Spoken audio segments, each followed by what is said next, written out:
السلام عليكم. يمكن في الفيديو الفات اتكلمت عن المخطط بتاع التقسيم اللي بتسعى له الحركة الإسلامية والترتيبات اللي بيقوم بها البرهان في إنه هو يعني يعلن عن دولته الجديدة داري يقومها دي.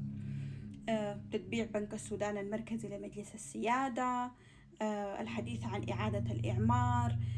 واحدة من الترتيبات دي برضه هو إسراع عملية التخلص من الحركات المسلحة عن طريق سلاح الطيران. شفنا استهداف سلاح الطيران لتجمعات الحركات المسلحة بحيث إنه هم يحرقوها أكتر. يعني المرحلة الأولى كانت في إنه يطلعون من الحياد، يخطون في مواجهة مباشرة مع الدعم السريع، ويعوا تماما انه الحركات المسلحة لا طاقة لها انها هي تواجه الدعم السريع.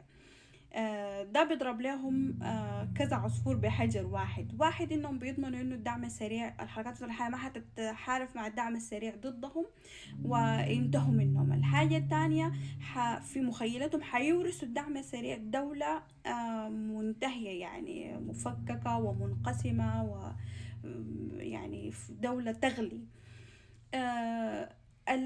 يمكن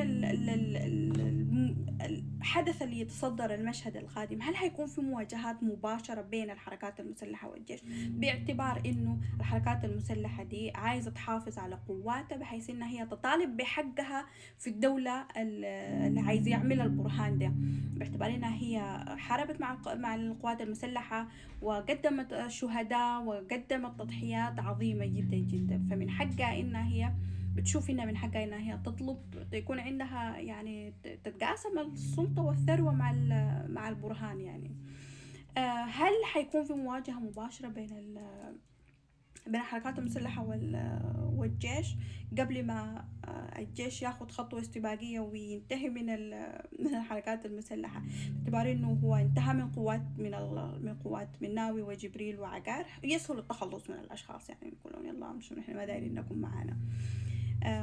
يمكن ده سؤال بتجاوب عليه مقبل الأيام الجاية. الجدير بالذكر إنه حصلت مواجهات في الفرقة في الفاشر بين الجيش وبين الحركات المسلحة، التبادل بتاع إطلاق نار وتبادل الاتهامات بالخيانة وما إلى ذلك. وسقط من الجانبين عدد من القتلى، وشرد أو هرب لاذ بالفرار، هرب القائد بتاع الاستخبارات اللي بيتبع لمناوية ولا للمشتركة، هرب من الفاشر. فأنا بتوقع يمكن يكون في مواجهات مباشرة تحصل بين الحركات المسلحة والجيش. خلونا نشوف يعني.